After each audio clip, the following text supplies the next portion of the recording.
Me Here Now was a tribute to Thich Nhat Hanh, and just that short little phrase means I'm back to this present moment. But not only that, I'm back to the path.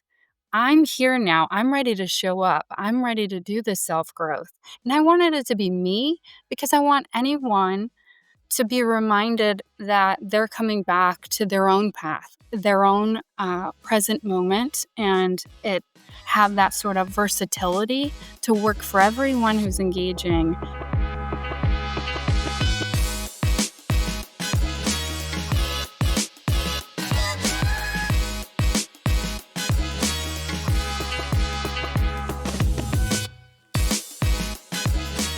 Welcome to the Awaken Magazine podcast, where we feature inspiring leaders who are helping our world awaken to love. I'm your host, David Trotter, and today I want to share with you an inspiring conversation with Lisa LaPerle, who served for 20 years as an attorney in the United States military, a role called a judge advocate. And now, in a new season of life, she's serving as a professional speaker, as a yoga instructor, and a meditation guide. Now, in our conversation with Lisa, she helps us really understand what an attorney does in the military, especially for 20 years.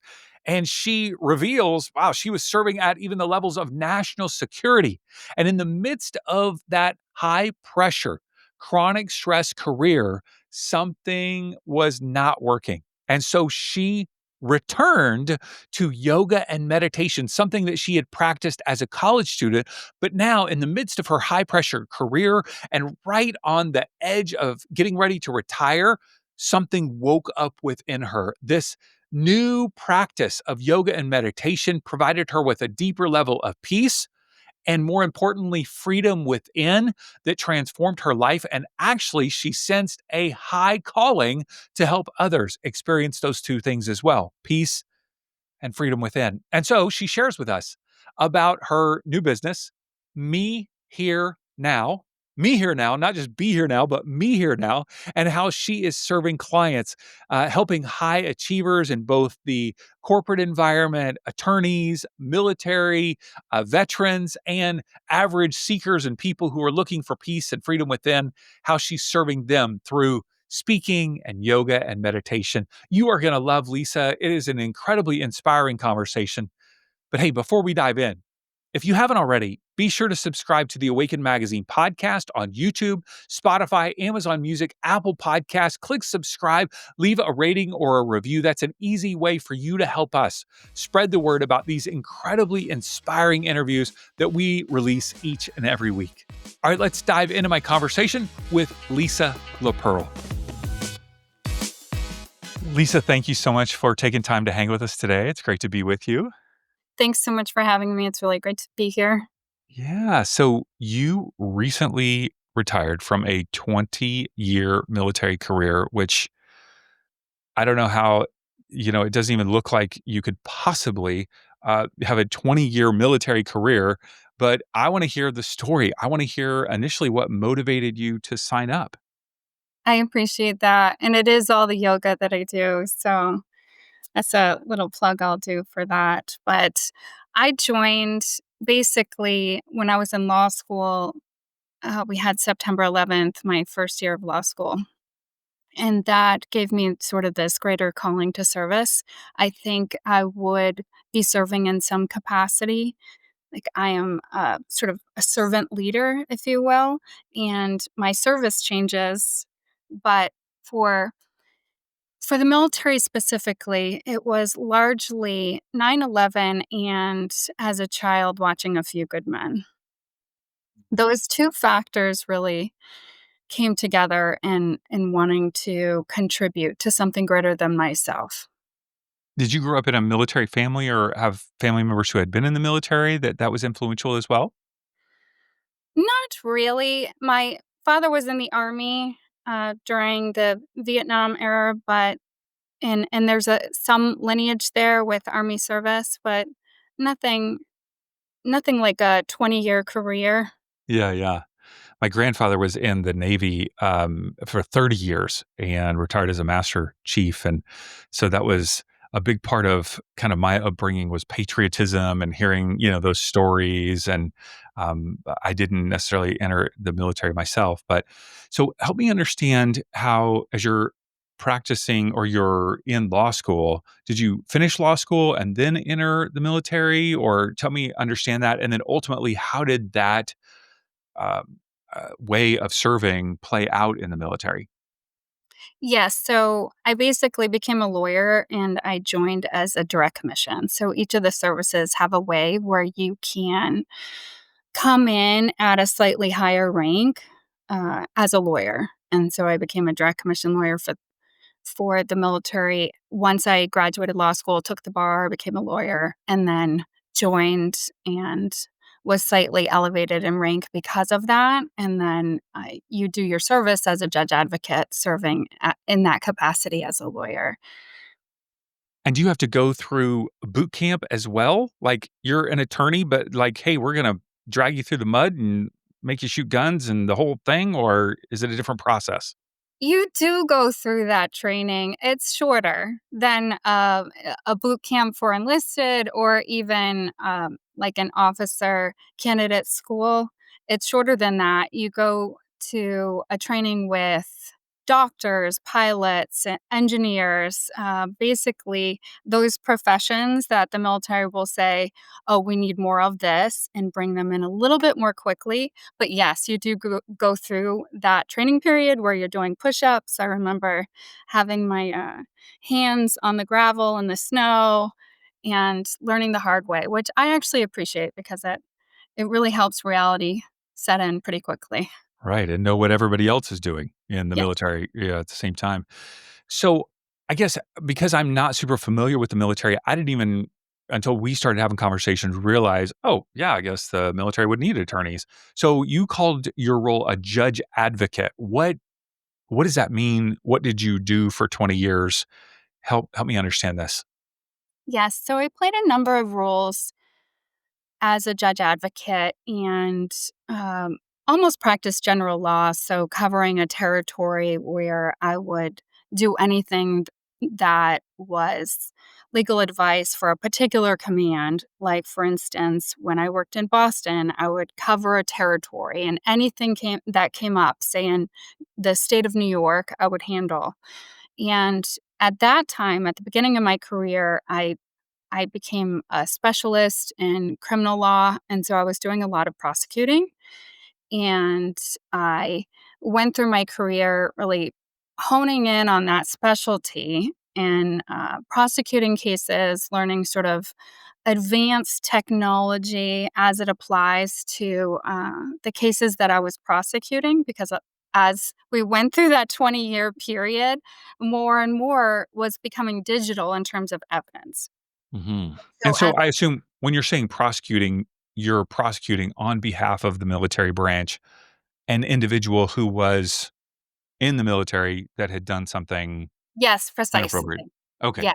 All right. We did have a few different roles where in Hawaii, I was a special assistant US attorney, and so in that capacity, it wasn't always, military and military justice is what it's called when you're prosecuting within, Mhm. but, working with the, federal prosecutors for the US Attorney's Office and bringing certain cases to justice where they were, violating laws where we would come into contact. So in the midst of serving as a judge advocate, what did you enjoy? I mean, that's all 20 years for any career is a long time, but especially in the military. What did you enjoy or appreciate about that season of your life? Well, I enjoyed the pursuit of justice and I enjoyed being part of something bigger than myself. Both of those things. I was able to go back to school and specialize in national security, do a lot of trial work. It gave me this sort of life experience I wouldn't have had otherwise. When I was younger, actually, at college age, I almost look back to that period of life as more awake than later when I'm serving in the military. And had I had my choice when I was getting my bachelor's, I think I probably would have gone forward and gotten a PhD and taught academically because my passion was in it. I was studying Thich Nhat Hanh and all the things I'm passionate about again now. But I also told 20-year-old Lisa that you have no life experience and you're not really fit to teach anyone without having gone out there, worked hard, experienced the suffering that life has to offer, and come back from a really grounded place of wisdom. And so while I had this military career, that was caught up in accomplishments and success, promotion, advancements, awards, that kind of thing that we can all get caught up in in different capacities. I really came back to where I was in my 20s at the end of my career as I was starting to wake up. But in that 20-year career, I got exactly what I went in hoping I would get, which is the life experience and doing something hard and learning discipline. And discipline can be really important at any stage of life. Absolutely, absolutely. So at what point did you start to kind of awaken to mindfulness, consciousness, spirituality? Did that, come during a certain moment in time, or was it gradual during your career? My last tour was my hardest. It was incredibly challenging. It was a national security role, and I have absolutely no regrets for the obstacles that life has brought me because it's in those periods where we're challenged to sort of the brink of things where we learn the most. And I was able to sort of use that suffering. And that's part of my core message is when you harness suffering into growth, you can make just such catapulting in terms of growth at one particular time in your life. Like, I would say that I grew more in 2022 and 2023 than the 17 years before that. And what was the, like, challenge for you on that tour? Well, it was hard in terms of I was leading a lot of people. I came into a situation where there were a lot of unhappy people. They had a lot of complaints, but they were doing very heavy work in protecting the nation, say, without the resources. They had every right to be disgruntled to some extent because they were doing really important work without the tools or the team.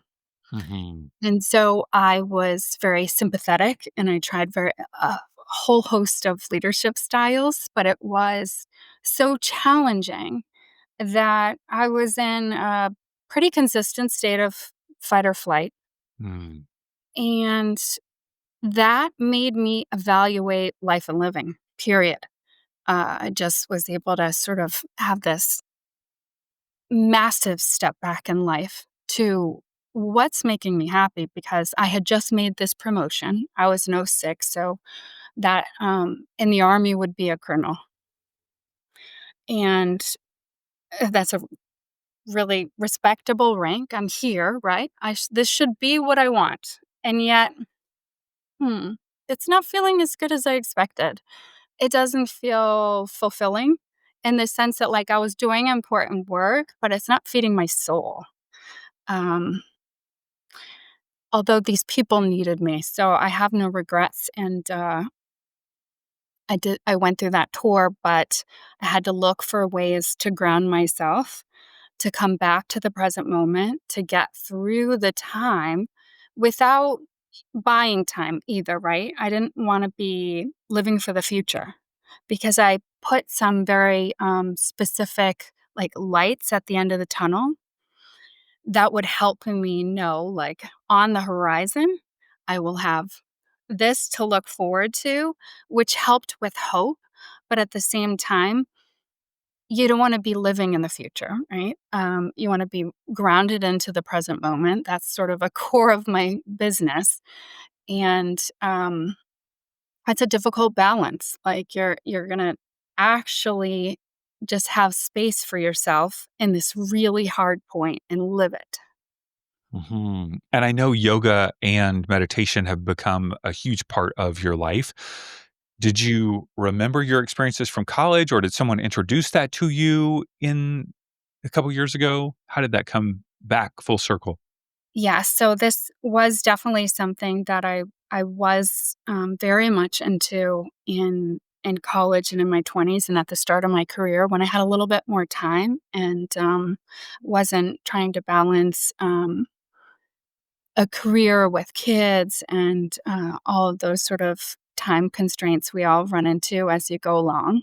So I found my way back to some degree and, like, a homecoming where it's sort of this powerful way of coming back to yourself. And it's not always easy. Sometimes you have to really push yourself to get there at the end of a long day when you're completely exhausted because you know exactly what you need to get back to that place that's grounded. So you got to force your way in. And that's where discipline is really essential in any aspect of life, even for growth. You have to know that sometimes you push through sort of the nice to haves or the comforts. Like a lot of people will give themselves breaks. Like, I'll just have this sort of bad food because it's the holiday. And that's okay so long as it's not perpetual. Like, I'm not feeling great, so I'm going to keep doing X.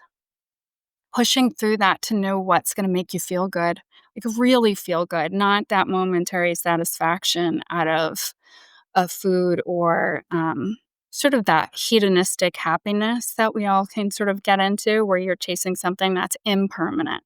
Mhm. So at what point did you then begin to really dive into these practices to help you? Like, it just became a part of the rhythm of your life?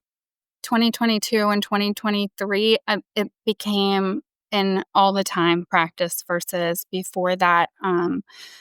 Yoga and meditation have been a part of my life, but at that point, it saved me. Like we're entering a different ground where not only am I coming back to the present moment, but I'm in the hardest time of my life and yet experiencing higher consciousness, like experiencing these periods where the whole world is sort of coming together for me and I'm understanding it from a completely different space.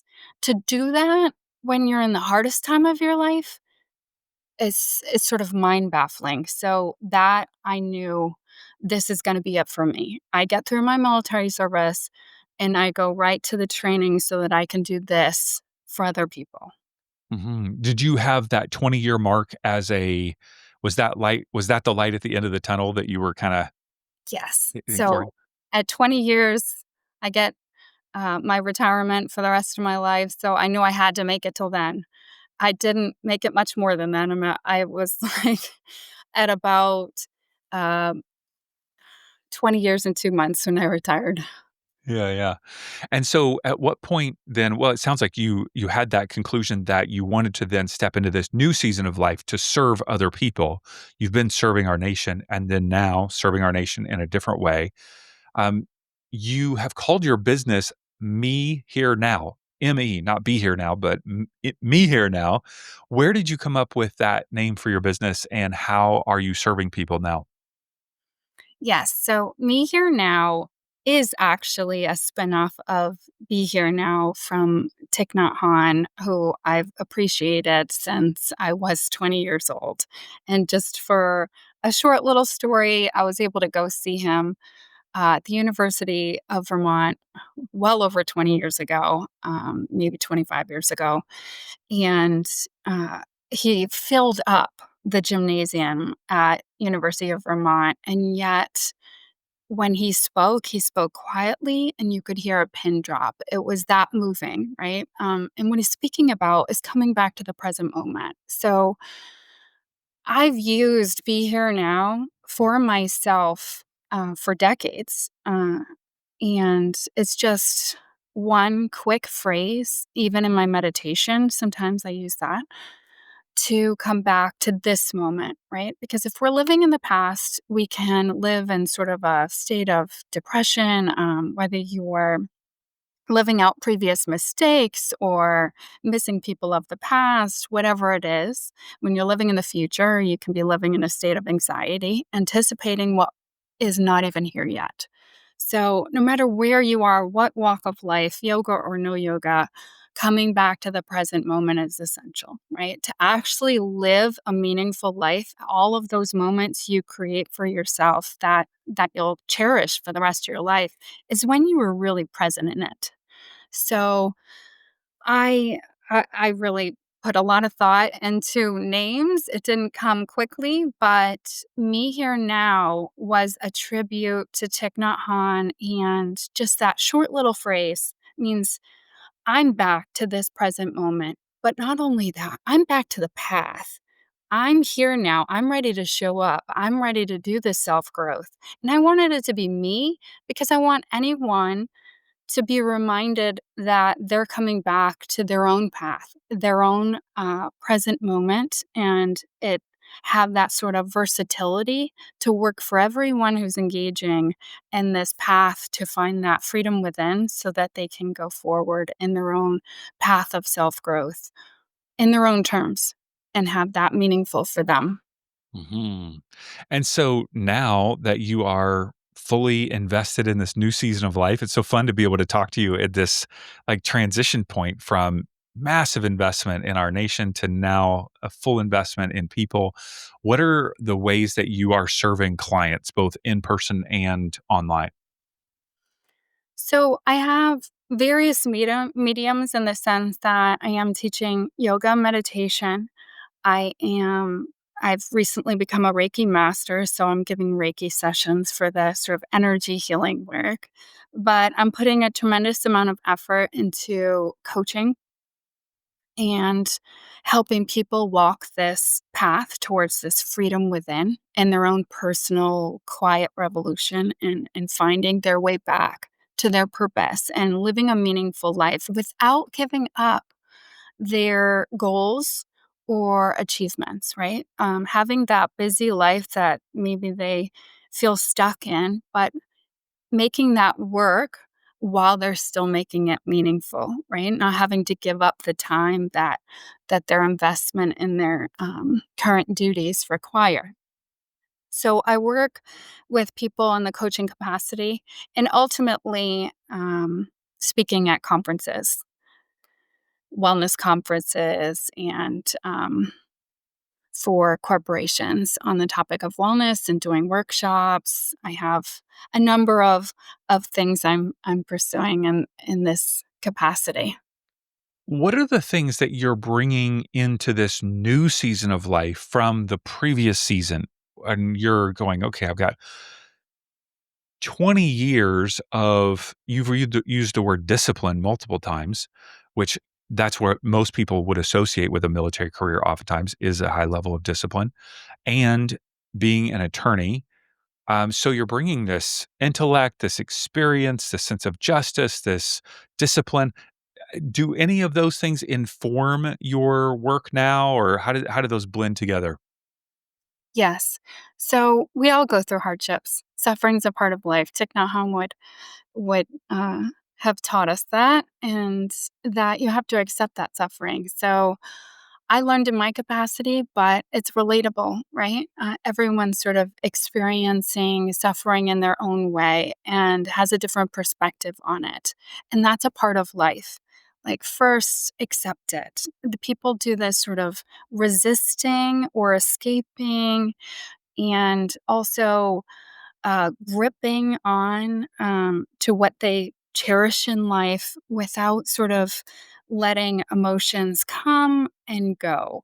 So, a lot of my work is to just take suffering for what it is and move beyond it. Use it for growth, harness it for growth. And that really relates to any field you're in, as long, in addition to chronic stress, right? Suffering and chronic stress go together. I've done some advanced trainings recently just on the topic of chronic stress. And I'm hoping to serve communities. I've started the work with the balance bar, as you know, but serve other communities that are in high stress environments, military, law enforcement, medical field. We could go on, but in all of these career fields, they're sort of pushed to the edge, as I was. And how can you still grow in those periods where you feel like you can't give anymore? Because that's really hard for anyone to be able to do, is to be exhausted and still push through it. So you're not missing out on life, because anyone who sort of sets this goal for the end, like, I'm going to be happy when I retire. I'm going to have a boat. I'm going to have a vacation home, whatever it is. They're setting a sight off into the future and working towards that day. They're missing out on life. So it's to come back to right now. What can we do today to make your life meaningful, even in this period? And so my own military service pushed me enough to be able to reflect on how to do that when it's really hard. And it's invaluable because I can now serve multiple facets of the community, whether it's the military, whether it's attorneys. I've sort of lived in different areas, but know what stress means and know how challenging it can be to find your way back, but, it's everything when you do. Mhm. You, mentioned the term "the balanced bar," which is what you call, kind of your focus of working with attorneys and helping them. What is your vision for that aspect of your business, the balance bar?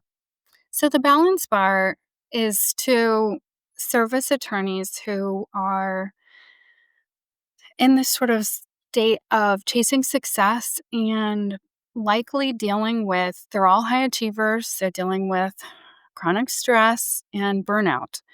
And my thought is to push these wellness workshops so that we can sort of help, as I was just describing, for any of those fields, but help come back to presence and still making the career meaningful and leaving space for self care during the process. And I want also to see the law firms and corporations that they're working for to value it for their employees. So part of my pitch will be to ensure that wellness is being taken care of. So, my first step is to sort of work with different bar associations. Of course, that's different for every state, but there is an acknowledgement out there. And already having talked to Virginia, they called the legal field a career in jeopardy. And so there's this acknowledgement that there is a high stress environment, and a desire to give continuing legal education as motive to go back and take wellness seriously. So I'd like to Mhm. sort of step into that and provide the wellness workshops in that area for law firms, attorneys, in-house, that kind of thing. Mhm, that's genius. Gotta get those CEUs, and so if including this in the opportunity, that's great.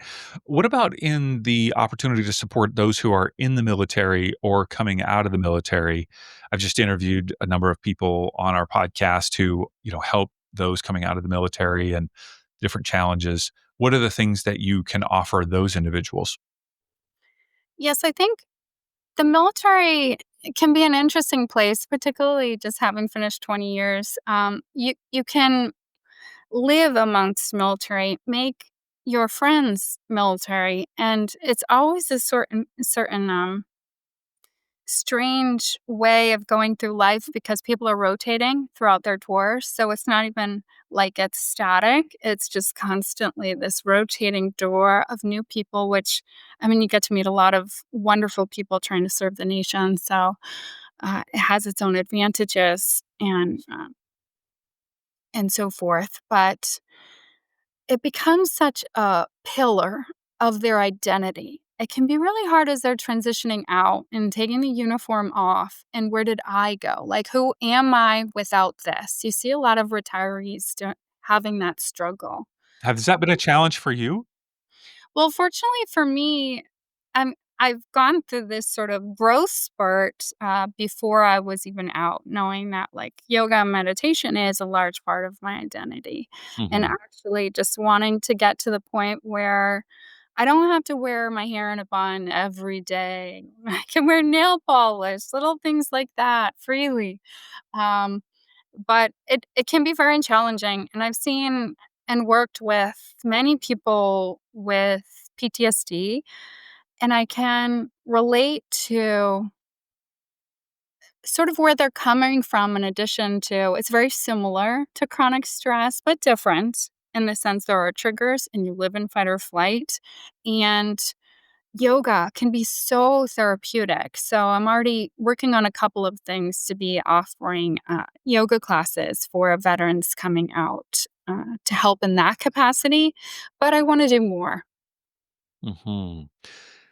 If you were to kind of boil the heart or the message down of what you're wanting to share with clients, whether it's yoga, meditation, Reiki, coaching, what is that message, that heart that you're trying to help other people experience? Yeah. So I've come up with my own sort of personal growth formula of what I need to keep advancing. I share that sort of in the rubric of what I've created for the fabric of my coaching. But in general, the core message is in this freedom within using these different philosophies together in the sense that you have to have a commitment for self growth, number one.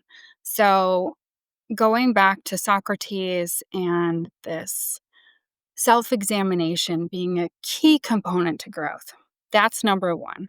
And once you have that commitment to wanting to better yourself, you sort of open the door for everything else and creating this meaningful life. In addition, Aristotle talked about happiness as eudaimonia. It's sort of this flourishing happiness. So, coming back to the present moment is integral, but it's not everything. You have to come back to the present moment, but also be sort of harnessing your passions in life, whatever that is, flourishing in the sense that you're continuing your studies, you're continuing your growth, you're continuing doing whatever it is that you care about. If you're a painter at heart, you go back and you keep doing painting so that you're just on this path of perpetual growth. Right? So that's a core component. It's basically opening up to self examination, opening yourself up to the concept that this will be a lifelong journey of growth for yourself, but it's coming back to your passions and your purpose. I call it freedom within because no matter where you're at in life, no matter what your obstacles, you should be able to do this from a jail cell. The Stoics were doing it from battle in the Roman Empire. So if they can do it there, we can do it anywhere. You come back to yourself, you find your way inwards, and you create that space for yourself without the negative thought patterns we get stuck in. So you have to have some acceptance for yourself and letting go of patterns that you were previously stuck in and old emotional patterns without getting too far into it. But that's sort of the Buddhist philosophy or Eastern thought in that you approach it with some space for yourself, with some compassion. You hold space and honor those feelings. And by acknowledging it without sort of the resisting or the gripping, you just let it go, like clouds drifting by. And then as you're letting sort of those emotions pass, you make space for what's next and everything that's driving you forward.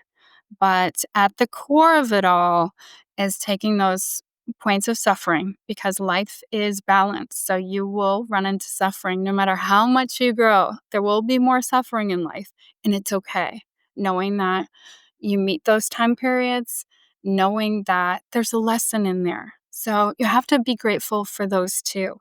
One of the biggest components of growth is to find your way back to gratitude and being grateful for all the good in your life, but being grateful for the hard times too, because you learn the most. Hmm. Thank you so much. Tell us where people can connect with you to follow your work and also schedule sessions with you online or in person. Yes, absolutely. So you can always find me on Instagram or TikTok at Lisa's Here Now. The business is called Me Here Now, as you said. And so I have a website that anyone can go to. It's journeytomeherenow.com. And I'd love to work with more people from around the nation. So anyone can reach out to me like that, and I will be in touch. And I want to really emphasize the opportunity that is there for people to book you for whether it's in person workshops, trainings, corporate environments, and also online, um, uh, events, online sessions where you could speak to any people anywhere in the world. I really think that you bringing those 20 years of military service, not just in the military, but as an attorney, like, that is gonna set you apart, and I really think people would, really benefit, whether it's their, law firm, whether it's their just corporate environment, so really encourage people to reach out to you for that as well. So, Lisa, thank you so much for sharing your story and your wisdom, your heart, your message today. Thank you, really appreciate it. Thank you. I so appreciate the time with you today. This means the world to me. Thanks for listening to the Awaken Magazine podcast. If you enjoyed this episode and our other conversations, would you mind taking a moment to leave a 5-star review and maybe even a comment on Spotify or Apple Podcasts? That's one of the ways that you can give back to the show and help us reach more people. And of course, feel free to share the episode with a friend. And if you're not already on our email list, we send out an inspiring email every Monday morning full of articles and interviews. Just head on over to awakenedmagazine.com and click subscribe and join for free. Our hope is that all the resources we share will help our world continue awakening to love.